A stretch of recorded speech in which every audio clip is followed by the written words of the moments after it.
Chapitre 1. Les murmures du givre. Dans les confins glacés du Nord, bien au-delà des terres connues et des cartes tracées par les hommes, s'étendait une région que l'on nommait le silence blanc.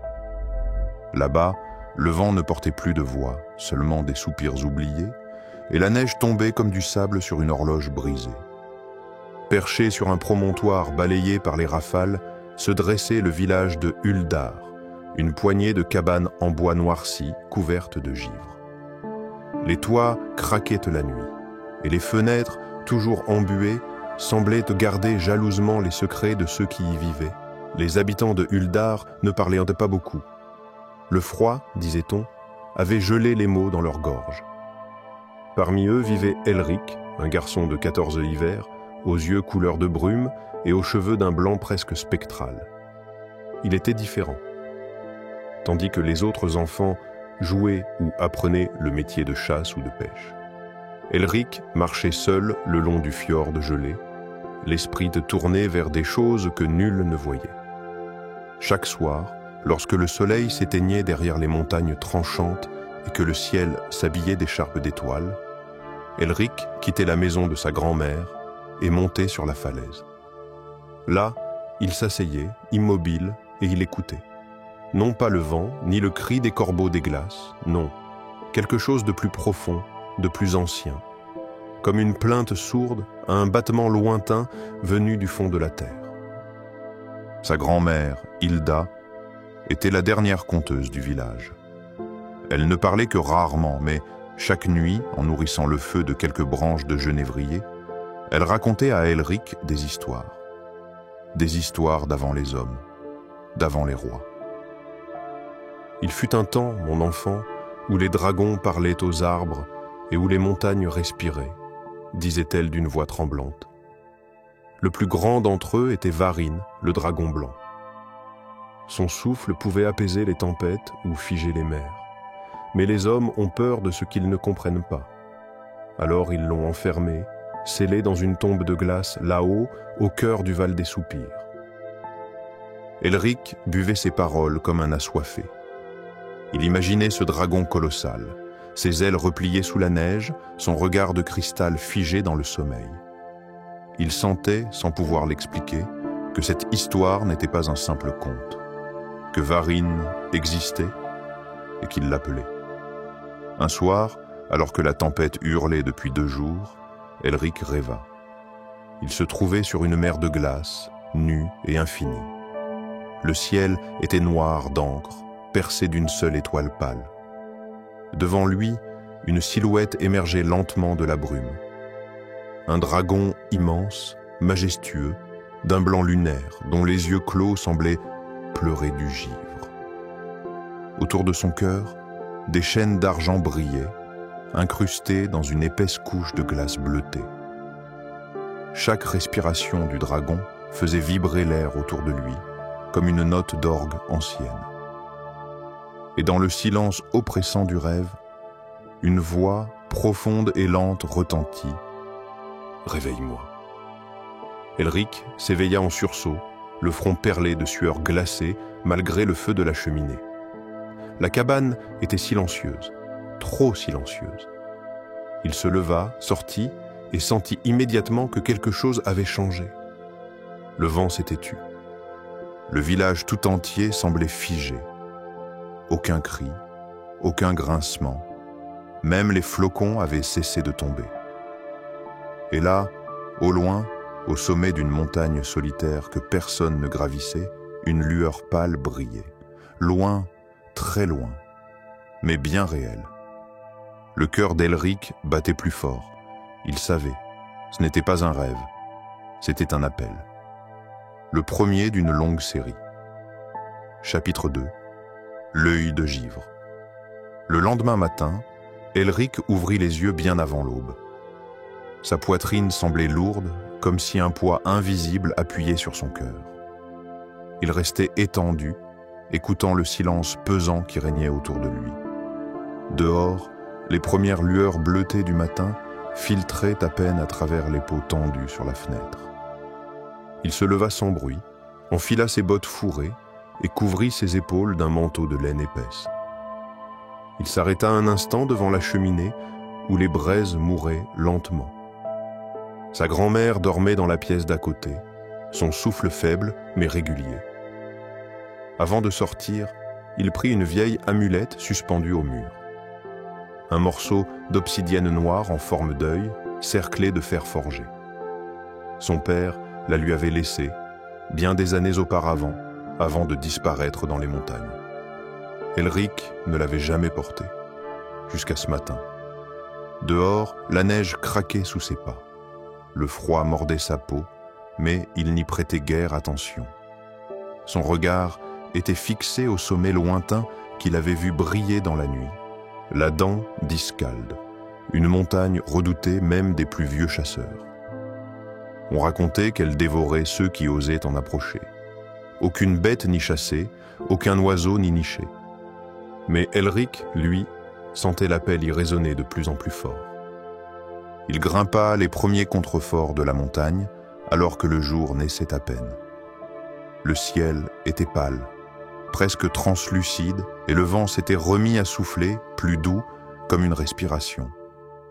Tout en avançant, il sentait l'amulette contre sa poitrine, chauffer légèrement, comme si elle réagissait à la présence d'une force ancienne. Il marcha pendant des heures, gravissant les pentes enneigées, franchissant des congères épaisses, jusqu'à parvenir à un plateau désert encerclé de pics. Là, un étrange calme régnait. Aucun bruit, pas même celui du vent. Le temps semblait figé. Et alors, il le vit. Au centre du plateau, posé à même la glace, un bloc de cristal gigantesque, presque translucide, semblait avoir jailli du sol. En son cœur, scellé comme une âme prisonnière, brillait un œil unique, immense, d'un blanc bleuté, fendu comme celui d'un reptile. Il ne bougeait pas, mais il vivait. Elric pouvait le sentir. Il s'approche lentement, le souffle court. Plus il avançait, plus la température chutait. Le froid devenait si intense que l'air semblait brûler ses poumons. Pourtant, il continue. Ses jambes tremblaient, mais l'amulette contre sa poitrine vibrait doucement, comme une voix murmurée dans l'os. Arrivé devant l'œil, il tendit la main. Sa paume effleura la surface du cristal, glacée au point d'en faire jaillir des larmes involontaires de ses yeux. Et soudain, tout autour de lui, le sol vibra. Une bourrasque de neige se leva, formant un cercle parfait autour de l'œil. Les montagnes semblèrent grogner, le ciel se voila. Et dans son esprit, une voix familière, plus nette cette fois, parla. « Tu m'as trouvé porteur du feu ancien ?» Elric tomba à genoux, écrasé par la force de la présence. Ce n'était plus un rêve, ce n'était plus un conte. Quelque chose de colossal, d'endormi depuis des siècles, venait de s'éveiller. L'œil du dragon blanc venait de s'ouvrir. Chapitre 3. Les chaînes de brume. Elric était toujours à genoux, les mains enfoncées dans la neige, la tête basse, comme écrasé par une force invisible. Autour de lui, le silence avait changé de ton. Ce n'était plus le calme paisible des hauteurs enneigées, mais un silence chargé de présence, lourd comme un souffle retenu. L'œil dans le cristal brillait d'une lueur pâle, presque vivante. Il ne regardait pas vraiment Elric, mais semblait le voir, le sonder, le reconnaître. La vibration qu'il avait ressentie dans l'amulette devenait plus forte, comme un cœur battant à l'unisson avec quelque chose d'immense, d'ancien. Puis, dans sa tête, la voix retentit à nouveau, plus claire, plus grave et plus lente. Depuis 100 générations, je dors. Lié par le givre, par la peur des hommes, par les chaînes de brume. Elric n'osait pas répondre. Les mots s'imprimaient dans son esprit comme des flammes gelées. Pourtant, au fond de lui, quelque chose résonnait. Une forme de souvenir qui ne lui appartenait pas. Des visions, des sensations, des fragments d'un autre temps. Il vit, dans un éclair d'image mentale, un temple sculpté dans la glace, des prêtres à genoux devant une silhouette draconique, des chaînes forgées dans la lumière de l'aube, et une immense bataille au pied de montagnes figées, hommes et dragons se déchirant sous un ciel en feu. Puis, le silence et le froid. Elric se releva lentement, les jambes tremblantes. Il ne comprenait pas tout, mais une chose était sûre. Le dragon ne rêvait plus. Il se souvenait. Il approcha encore jusqu'à poser la paume de sa main sur la glace qui emprisonnait l'œil. La surface était lisse comme du verre, mais frémissait sous sa peau, comme si elle respirait. « Qui es-tu » murmura Elric, la voix brisée par l'émotion. « Pourquoi ?»« Moi ?» Un long silence. Puis la réponse, grave comme le tonnerre des abysses. « Parce que tu portes le souvenir, parce que ton cœur n'a pas oublié la voix du ciel, parce que le monde tremble et qu'il a besoin d'un gardien. » Elric recula, le souffle coupé. Lui, un simple garçon de Uldar, que pouvait-il avoir de si particulier pour être appelé par une entité pareille? La neige autour de lui se mit à flotter lentement, non plus poussée par le vent, mais suspendue comme si le temps lui-même hésitait à continuer. Alors, un cercle de lumière bleutée apparut autour du cristal. De la brume en sortit, rampante, presque vivante. Elle ne montait pas vers le ciel, elle s'enroulait autour du socle, révélant peu à peu ce que le gel avait caché, des chaînes, épaisses, luisantes, gravées d'inscriptions anciennes. Elle serpentait autour du cristal, plongée sous la neige, s'enracinait dans la pierre. Elle ne le retenait pas seulement, elle l'emprisonnait. Elric tendit à nouveau la main, cette fois vers les chaînes. L'amulette contre sa poitrine pulsa soudain, émettant une lumière douce. Dès qu'elle toucha le métal glacé, une fissure fine apparut dans le cristal, et la voix reprit, plus profonde, presque un souffle. « Libère, une seule chaîne, et je me souviendrai. Mais choisis avec soin, car chaque lien rompu réveille aussi les ombres. » Elric se figea. Le dragon blanc n'était pas le seul à dormir dans la glace. Chapitre 4.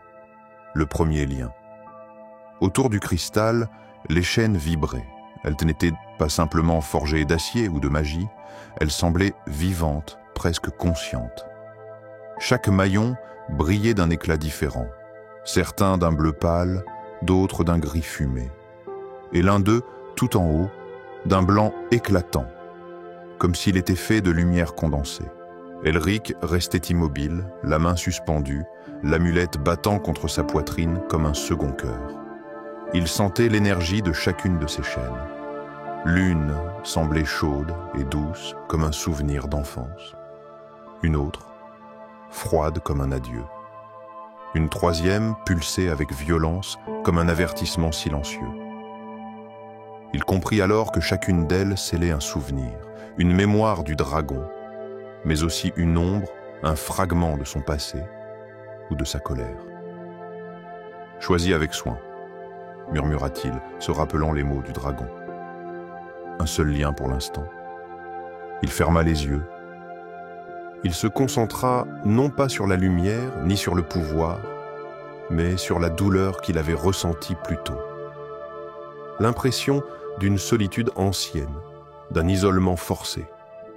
Il la suivit, comme on suit le murmure d'un courant souterrain, jusqu'à poser sa main sur une chaîne grise, presque transparente, comme un souvenir trop ancien pour être encore net. À son contact, la chaîne se refroidit brutalement.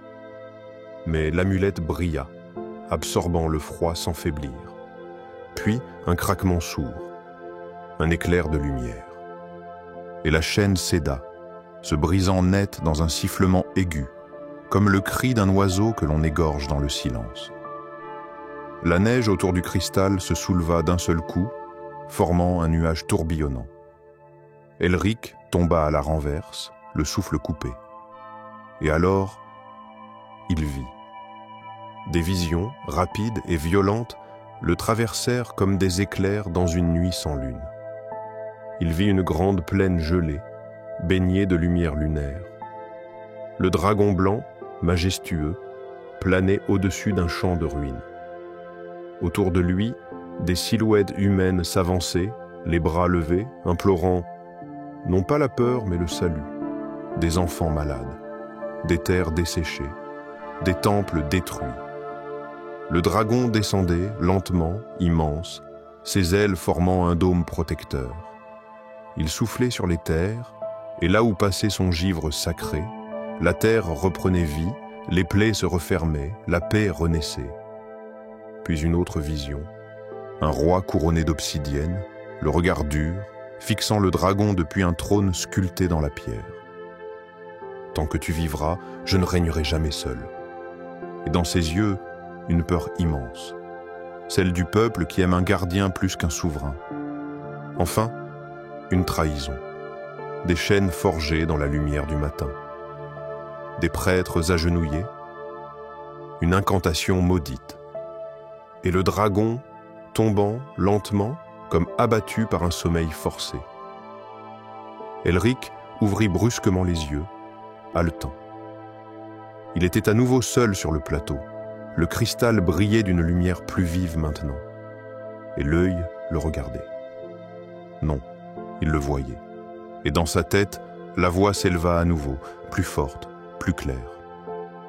Tu as vu le premier fragment. Tu as touché ma mémoire et réveillé mon chagrin. Elric se redressa, les jambes encore faibles. Tu as été trahi, souffla-t-il. Un silence. Puis une simple phrase lourde de siècles, et tu viens de briser la première chaîne. Derrière lui, le vent se leva. Il n'était plus seul. Quelque chose s'éveillait dans la neige. Chapitre 5. L'ombre sous la neige, version longue.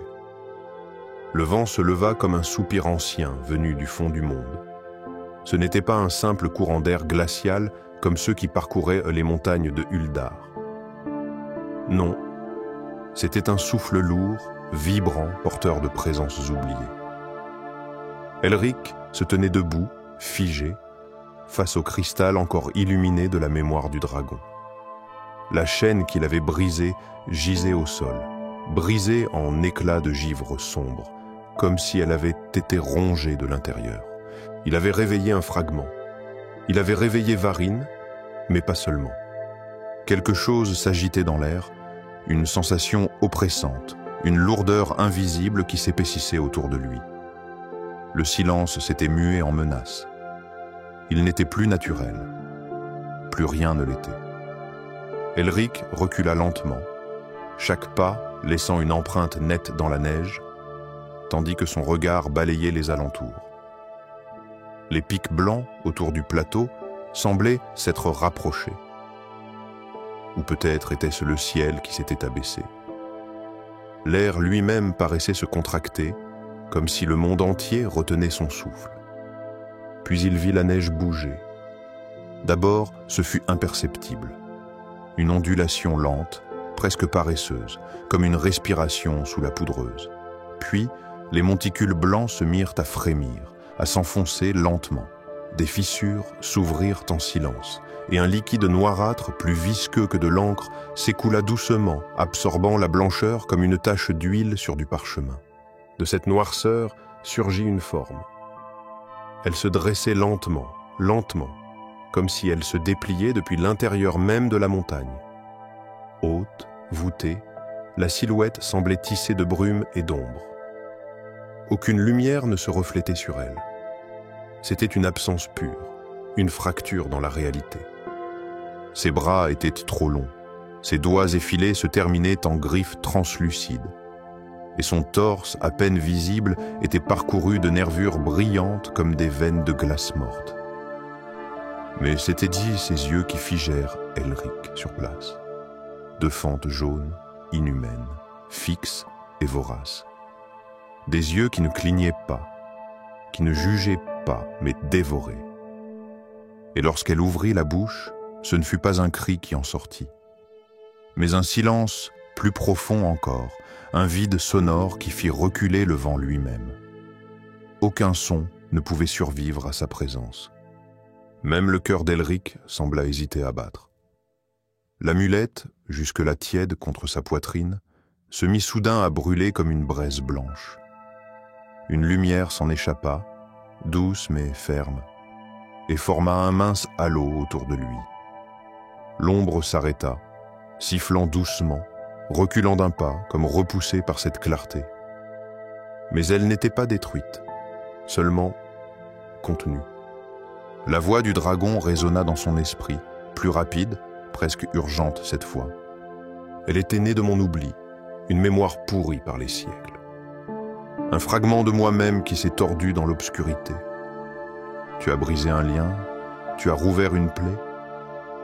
Qu'est-ce que c'est ? Demanda Elric à voix haute, bien qu'il n'attendit pas de réponse audible. Un gardien brisé, un des veilleurs perverti. Elle n'a plus de nom, seulement une fin. Fuis. Elle ne rêve pas, elle chasse. Elric recula encore, mais l'ombre avança à son tour, doucement, comme une bête sûre d'elle.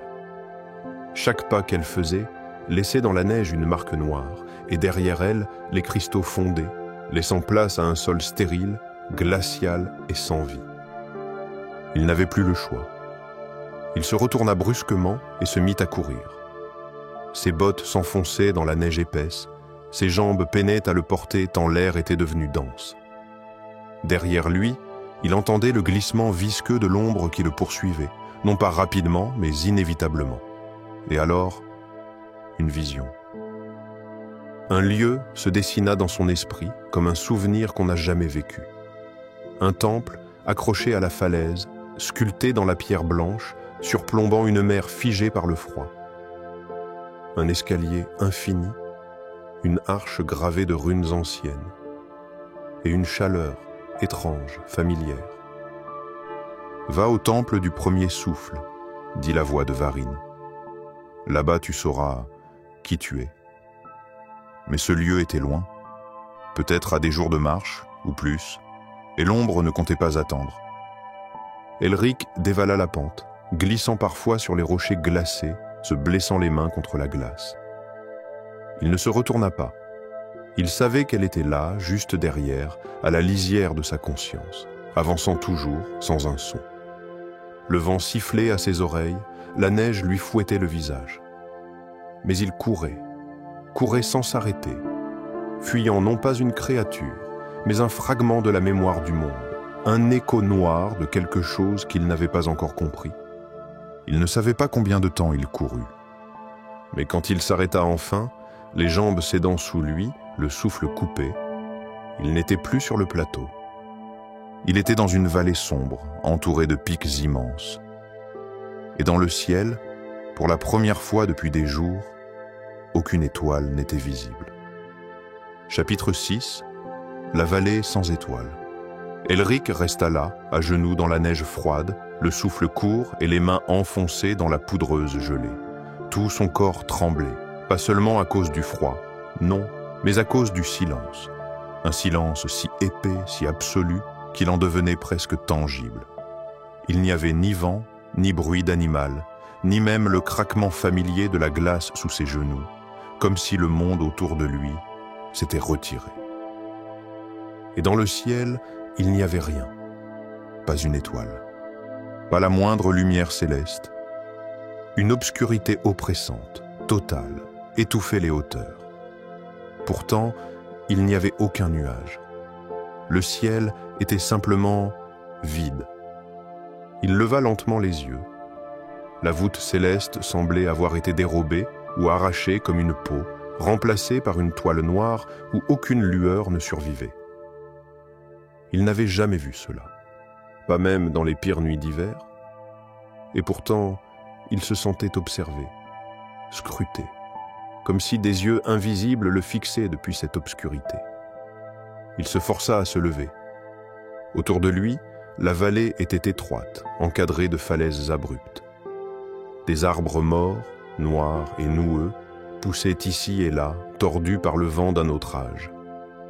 Le sol craquait sous ses pas, mais ce n'était plus de la neige. C'était du sel gelé, blanchâtre, strié de veines sombres, comme du marbre rongé par le temps. Il n'avait aucune idée de comment il était arrivé ici. Son esprit était brumeux. Avait-il couru pendant 1 heure? Une journée? Plus question marque. La mémoire de sa fuite se résumait à des images floues, les crocs de l'ombre, les chaînes brisées et cette voix, toujours présente en lui, comme un écho doux et grave. Varine, le dragon blanc, mais ici, sa voix était muette. Elric porta la main à son amulette. Aucune lumière. Elle était froide, inerte, comme si le lien avait été coupé. Il se mit à marcher lentement, le cœur battant plus fort à chaque pas. Plus il avançait, plus il avait l'étrange sensation de marcher dans un lieu qui n'existait pas. Un espace entre les mondes. Une brèche dans le temps. Et bientôt, il l'entendit, un son. D'abord infime, une vibration grave, comme un tambour très lointain. Un battement lent, profond, comme un cœur, mais trop lent pour être humain, trop ancien. Il s'arrêta. Le sol vibrait légèrement sous ses pieds, à peine perceptible. Ce n'était pas une menace, pas tout à fait. C'était une présence. Et là, il vit au loin une arche de pierre, seule au milieu de la vallée, dressée comme un monument oublié. Elle était haute, large, recouverte de symboles anciens à moitié effacés par le temps. 2 colonnes s'élevaient, taillées dans un roc noir, reliées par une dalle massive qui formait le haut de l'arche. Mais ce n'était pas une porte. Ce n'était même pas un passage. Il n'y avait rien derrière. Et pourtant, en s'approchant, Elric sentit l'air changer. Il y avait ici une énergie, un souffle, froid mais ancien et familier. Il posa la main sur l'une des colonnes. La pierre était glaciale mais palpitante, comme vivante. Puis, il vit une marque sur la base, le symbole d'un cercle entouré de 7 ailes. Il le reconnut aussitôt. C'était le même que celui gravé sur son amulette. Soudain, la pierre, sous ses doigts, pulsa légèrement, et la voix revint, faible, éraillée, comme un murmure porté par un vent très lointain. « Tu es entré dans la vallée du néant, là où les souvenirs meurent et où les étoiles s'éteignent. Mais aussi là où commence la mémoire. » « Varine » souffla Elric, les yeux humides. « Oui, ici, tu verras ce que les hommes ont oublié. » Et alors, le sol s'illumina brièvement. Un cercle de lumière bleu pâle apparut au pied de l'arche, et Elric sentit ses jambes céder. Il tomba à genoux, et tout autour de lui, le paysage commença à changer. Les falaises se mirent à couler comme de l'encre renversée, les arbres s'évaporèrent, les ombres se tordirent, et il bascula, pas dans un rêve, dans un souvenir. Chapitre 7. Le souffle des ancêtres. Le sol disparut sous ses pieds. Elric ne chutait pas, pourtant il n'était plus là. La vallée, l'arche, le froid, tout avait glissé hors de sa réalité comme un voile arraché. Il flottait dans un espace indistinct, baigné d'une lumière bleutée, douce et chaude, comme un souvenir d'enfance. Il n'y avait ni haut ni bas, juste une sensation d'être porté par quelque chose d'ancien et bienveillant. Puis, les images commencèrent à apparaître, flottantes, éthérées, comme des mirages faits de lumière et de vent. Il vit un vaste continent couvert de forêts argentées, de montagnes striées de glace vive et de cités taillées directement dans la pierre. Des peuples y vivaient, grands, aux yeux pâles, vêtus de robes longues et de plumes. Ils ne marchaient pas. Ils glissaient, en harmonie avec la terre elle-même. Et au centre de ce monde, un lac immense, si pur qu'il reflétait les étoiles même en plein jour. Sur ses rives, un sanctuaire de glace vivante, et au-dessus de ce sanctuaire, un dragon blanc planait, immense, majestueux, d'une beauté presque irréelle. Varine. Mais ce n'était pas un dieu, ce n'était pas un monstre. Il était gardien, protecteur d'un équilibre fragile entre les royaumes. La voix de Varine résonna paisible, résonnant non plus dans la tête d'Elric, mais en lui, comme un écho dans sa propre âme. Nous étions 7. 7 dragons liés au souffle de la création. Chacun veillait sur une facette du monde, le feu, l'eau, la pierre, l'air, la lumière, l'ombre, et moi, le givre. Les visions s'accélérèrent. Il vit les 6 autres dragons, chacun unique, magnifique, fait d'énergie pure. Mais quelque chose changea. Il vit les hommes, arrivant par vagues sur les terres anciennes, d'abord curieux, puis envieux, puis peureux. Il vit les premiers conflits, des temples incendiés, des prêtres pendus, des autels détruits, et surtout, il vit les dragons se retirer un à un, tous sauf Varine. « Je suis resté, dit la voix, parce que je croyais encore en eux, en vous. » Puis, il vit la trahison. Les hommes construisirent le temple du premier souffle, non pour vénérer, mais pour lier. Varine fut capturée, endormie par un rituel interdit et scellée dans la glace éternelle, ses souvenirs morcelés, ses gardiens brisés. Les chaînes n'étaient pas seulement des protections, elles étaient des scellés de mémoire, conçus pour le maintenir dans l'oubli, pour qu'il cesse d'exister dans les cœurs. Et enfin, Elric vit quelque chose d'impossible.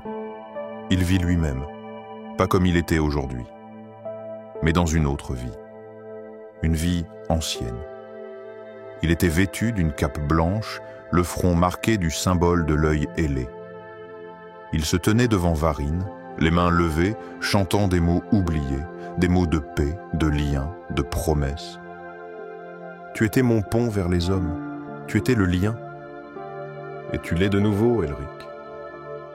Portes-tu encore ce souffle malgré les âges? Elric sentit une larme rouler sur sa joue, chaude malgré le froid de l'instant. Il ne savait plus s'il rêvait. Il ne savait plus ce qu'était la réalité. Mais il savait une chose. Il portait en lui quelque chose d'ancien. Une mission, une promesse, non tenue. Et alors qu'il reprenait conscience, le souvenir s'effaçant lentement comme une flamme sous la pluie, la voix de Varine dit une dernière chose, grave et solennelle. 3 chaînes doivent être rompues avant que je puisse renaître. Mais chaque chaîne libère un fragment et une ombre. Tu dois être prêt, le prochain souvenir te déchirera. Et Elric rouvrit les yeux. Il était de retour dans la vallée. Mais cette fois, une étoile brillait dans le ciel. Une seule. Et elle pulsait lentement, comme un battement de cœur. Chapitre 8. Le champ brisé. La vallée avait retrouvé ses contours, le froid, ses griffes, et la réalité, son poids. Mais pour Elric, quelque chose avait changé. Ce n'était pas une simple étoile qui brillait dans le ciel noir au-dessus de lui. C'était un rappel, une preuve qu'il n'avait pas rêvé, que ce qu'il avait vu, entendu, ressenti, était réel. Il resta longtemps allongé dans la neige, à fixer ce minuscule éclat de lumière solitaire. Une étoile, une seule. Mais elle suffisait, comme un chant ancien qui persiste au fond d'un cœur blessé, son souffle formé de petits nuages dans l'air glacé. Il frissonnait, mais ce n'était pas à cause du froid. C'était autre chose, quelque chose de plus profond, une peur qu'il n'avait jamais connue. Pas une peur de l'ombre ou de la douleur, non, une peur de ce qu'il était en train de devenir. Il se redressa lentement et avança vers l'arche. Sa main glissa sur la pierre encore tiède de magie. Elle vibrait, faible, comme si le souvenir qu'il venait de vivre avait laissé une cicatrice invisible dans le monde. L'étoile, elle aussi, semblait battre avec la même cadence. Alors il entendit, faible, brisé, mais présent, un chant. Pas une voix humaine, ni la voix grave et profonde de Varine, non, quelque chose de plus ancien encore. Quelque chose qui pleurait en chantant comme un souvenir devenu mélodie. Elric suivit le son, d'abord incertain, puis de plus en plus vite, grimpant entre les rochers couverts de givre. Au détour d'un ravin, il la vit, une silhouette, assise sur une pierre fendue dans une clairière encaissée, petite, recroquevillée, vêtue de haillons blancs couverts de givre. Une jeune fille.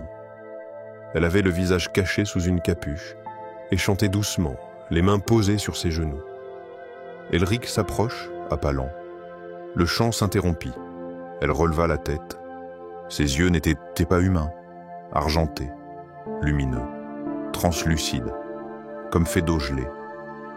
Mais il n'y avait ni peur ni hostilité dans son regard, seulement une infinie tristesse. « Qui es-tu » demanda-t-il, la voix presque brisée. Elle incline légèrement la tête. Puis, d'une voix douce, comme un flocon tombant sur une flamme, « Je suis ce qu'il reste du souffle de la mémoire. »« Tu es une gardienne » murmura Elric. Elle ne répondit pas tout de suite. Elle se leva, flottant presque au-dessus du sol, et marcha jusqu'à un cercle de pierres anciennes à moitié enfouies sous la neige. « Il y a bien longtemps, dit-elle, nous étions 7, nous aussi. Les voix des dragons. Nous portions leurs souvenirs pour que les hommes n'oublient jamais. » Elle s'arrêta devant une pierre fissurée.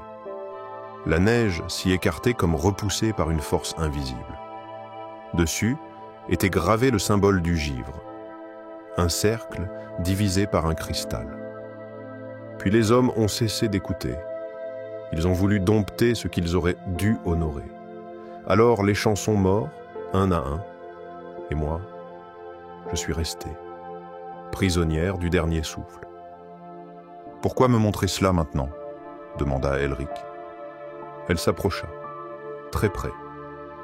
Et lorsqu'elle posa sa main froide sur sa poitrine, à l'endroit exact de l'amulette, celle-ci se remit à luire. « Parce que tu portes en toi un chant oublié, Elric, le dernier, et il est brisé. » Le garçon sentit une pression dans sa poitrine, comme si des souvenirs enfouis cherchaient à remonter, mais étaient bloqués, noyés sous des années de silence. « Tu dois le réparer, » dit-elle, avant de rompre la deuxième chaîne. « Pourquoi » Elle recula, et ses yeux devinrent sombres. « Parce que le prochain fragment n'est pas fait que de mémoire, il est fait de pertes. » « Pertes » Elle ne répondit pas. Le vent s'était levé, le chant avait cessé. Autour d'eux, les étoiles recommençaient doucement à percer le voile noir du ciel. Mais une seule brilla plus fort que les autres, juste au-dessus d'eux. Et sur la pierre, une fissure nouvelle apparut. Elric comprit. Le chant était une clé, et le deuil, le prix. Chapitre 9. Le fragment de perte. Elric resta seul après le départ de la gardienne. Elle s'était dissipée dans une bourrasque de neige, comme un rêve qui s'efface au réveil. Mais son chant, lui, persistait encore dans l'air. Un souffle très faible. Un murmure que seule son âme semblait encore percevoir. Il s'assit au centre du cercle de pierre, là où la gardienne avait posé sa main. Devant lui, l'amulette brillait doucement, comme si elle respirait. Il la serra entre ses doigts. Son cœur battait plus vite, non par peur, mais par intuition. Il sentait qu'il approchait d'un moment décisif. Le sol vibra à peine. Un craquement profond résonna depuis le sud. Elric se redressa lentement. Il reconnut la vibration. Elle provenait du cristal, de l'endroit où dormait encore le dragon. Une nouvelle chaîne appelait. Mais avant d'y retourner, il devait faire face à ce que la gardienne avait nommé la perte. Il quitta la vallée, à l'aube, sous un ciel redevenu bleu pâle, traversé de vents calmes. Ses pas le menèrent à travers une forêt ancienne, tordue et silencieuse, où les arbres étaient nus, mais droits comme des colonnes de cathédrale. Il ne savait pas vraiment où il allait. Il sentait simplement que c'était par là. Et bientôt, il trouva un souvenir figé dans la glace. Un champ, des pierres dressées, noircies par le gel. Au centre, une silhouette figée dans le givre, à genoux, les bras repliés contre elle-même. Elric s'approche. Le givre s'écarta lentement à son contact révélant une statue de glace représentant une femme. Elle avait les traits fins, les cheveux tressés en arrière et un sourire calme figé sur les lèvres. Autour de son cou, la même amulette que la sienne. Il l'a reconnue, sa mère, pas comme dans ses souvenirs d'enfant, flous et lointains, mais comme elle lui apparaissait parfois dans ses rêves. Forte, silencieuse, aimante. Il tomba à genoux. Une vague d'émotions monta en lui, brutale, brûlante. Les souvenirs revenaient comme un torrent. Ses rires, sa voix chantant doucement pour l'endormir, ses mains dans ses cheveux, et puis ce jour où elle était partie dans les bois et n'était jamais revenue. On lui avait dit qu'elle avait été emportée par la neige, mais ce n'était pas vrai. Elle avait sacrifié sa mémoire, comme d'autres avant elle, pour que les fragments du dragon ne tombent pas dans l'oubli. Et lui, il était l'héritier de ce sacrifice. Alors la voix de Varine parla, lente et grave. Elle a porté ma douleur, pour que tu n'aies pas à la porter trop tôt. Elle a chanté en silence. Elle m'a protégé, en se laissant oublier. Pourquoi moi ? Demanda Elric, les larmes coulant à présent librement. Pourquoi toujours moi ? Parce que tu es celui qui écoute, le dernier. Il posa son front contre la glace. J'ai peur, murmura-t-il. Moi aussi autrefois, mais nous ne sommes pas seuls. La glace se mit alors à vibrer. Un craquement, doux comme un soupir, fendit la statue en deux. Un éclat d'énergie bleutée s'échappa du cœur de la figure et vola jusqu'à son amulette, y entrant comme une étincelle retrouvée. Elric ne bougeait plus. Mais dans son esprit, un souvenir s'imposa. Court, limpide. Sa mère, agenouillée devant le cristal du dragon, il y a longtemps. Elle pleurait. Elle posait l'amulette sur le sol et disait qu'il n'oublie pas. Même s'il ne se souvient pas de moi, qu'il n'oublie pas qui il est. Le vent s'éleva lentement, portant une chaleur étrange dans l'air. Puis une voix intérieure, non celle de Varine, mais une autre, plus douce, lui souffla simplement « Rompe le second lien et porte la mémoire avec force ». Elric se releva. Il savait où aller, et il savait ce que la prochaine chaîne allait lui coûter. Chapitre 10. La deuxième rupture. Les heures passèrent sans qu'Elric les sente. Il marchait à travers les landes gelées, les yeux fixés sur l'horizon, les pensées lourdes comme des chaînes. Le souvenir de sa mère résonnait encore dans son esprit. Il n'était plus seulement un voyageur, plus un enfant. Il devenait le porteur d'une lignée oubliée, le dernier maillon d'un lien ancestral entre les hommes et les dragons. Le ciel, ce soir-là, était limpide. Les étoiles étaient revenues, toutes. Et au centre, brillait toujours la même, celle qui était apparue après son premier réveil. Elle pulsait lentement, presque imperceptiblement, à chaque battement de son cœur. Il gravit de nouveau la pente menant au plateau du cristal. Tout était comme avant. Et pourtant, tout avait changé. Le cristal se dressait toujours au centre de la clairière blanche. Mais autour de lui, les chaînes avaient recommencé à frémir, comme si elles sentaient que l'heure approchait. Certaines brillaient doucement, d'autres tremblaient. Une seule, celle qu'il connaissait déjà, gisait au sol, brisée comme une promesse trop ancienne. Elric s'approche en silence. La brume tournoyait doucement autour du socle, mais elle n'était plus menaçante. Elle attendait. Elle reconnaissait son pas. L'amulette à son cou brillait d'une lueur plus stable, comme si elle avait trouvé une force nouvelle dans le souvenir retrouvé. La voix de Varine, profonde et solennelle, s'éleva alors plus claire qu'avant. Te voilà revenu, et tu as porté ta première perte avec dignité. Es-tu prêt à briser le second lien ? Elric leva les yeux vers les chaînes.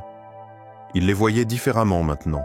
Ce n'étaient pas de simples entraves, c'étaient des morceaux de mémoire, des morceaux de vérité. Et chacune d'elles détenait une douleur, une ombre. mais aussi une clé. Il s'approche lentement de l'une d'elles. Elle était noire d'apparence, mais traversée par de fines veines bleues qui pulsaient à rythme régulier. À son contact, l'air se glaça. Le silence se fit plus dense. « Celle-ci », dit-il simplement. Il n'y eut aucune réponse. Il posa sa main sur le maillon. L'amulette s'illumina brusquement, projetant un cercle de lumière autour de lui. Puis, un cri. Pas un cri de douleur, ni de peur, mais un cri de naissance. Brut, brutal, profond. Un cri de libération. La chaîne se brisa dans un éclair, et le monde changea. Le sol trembla. La lumière du cristal explosa vers le ciel dans une colonne de givre. Le vent se mit à tourner dans toutes les directions. Elric tomba à genoux, les yeux brûlés par l'intensité du souvenir qui s'infiltrait en lui. Il vit un champ de bataille, noyé dans la neige, des corps, humains, dragons, mêlés dans une tempête de sang et de glace. Il vit Varine, immense, blessée, hurlant de douleur, son flanc ouvert, son souffle incandescent de givre détruisant tout autour de lui. Il ne contrôlait plus sa peine, il ne contrôlait plus rien. Il vit les hommes courir, pas pour fuir, mais pour implorer. Certains s'agenouillaient, d'autres levaient les bras au ciel. Mais Varine ne voyait plus rien. Il était aveuglé par le deuil, par la perte d'un frère, un autre dragon, celui de la lumière, tombé sous les lances des hommes. Ils avaient tué l'un des 7, et Varine avait répondu dans la rage. Mais il n'avait pas voulu la guerre. Il avait été brisé, trahi 2 fois, par les siens et par ceux qu'il avait voulu protéger. Elric reprit conscience lentement, le front contre la neige. Autour de lui, le plateau avait changé. Le cristal brillait plus fort. 2 chaînes gisaient désormais au sol, brisées, et au-dessus, 2 étoiles dansaient dans le ciel, côte à côte. Mais surtout, une ombre massive se dessinait lentement à travers la glace. Un museau, des cornes, une respiration lente. Varine. Le dragon s'éveillait. Mais Elric savait maintenant que chaque fragment libéré rapprochait non seulement la mémoire, mais aussi le jugement. Et il lui restait encore une dernière chaîne à rompre. Chapitre 11. Le sang des rois. La nuit était tombée, profonde mais étrangement claire. Le ciel, désormais constellé, semblait respirer avec la terre. 3 étoiles brillaient au-dessus du plateau, 3 battements, 3 souvenirs. Elric marchait lentement autour du cristal, ses pas calmes mais lourds de sens. 2 chaînes gisaient désormais à ses pieds, brisées et muettes. La 3e, la dernière, était là, suspendue à quelques mètres du sol, entourée d'une brume noire, lente et vibrante. Elle semblait ne rien émettre, mais tout absorber.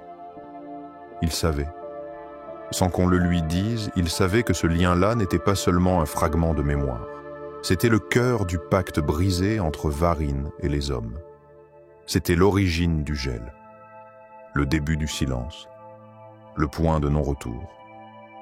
La voix du dragon retentit, calme mais chargée d'un poids qu'Elric n'avait jamais perçu jusque-là. C'est ici que commence et se termine le souffle.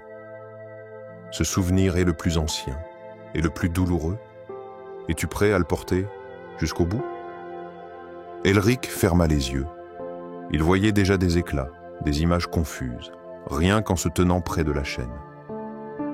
Il vit un trône noir, une lame, une couronne. Il vit un homme. Et ce qu'il vit le glaça bien plus que tous les vents du nord réunis. L'homme, c'était lui.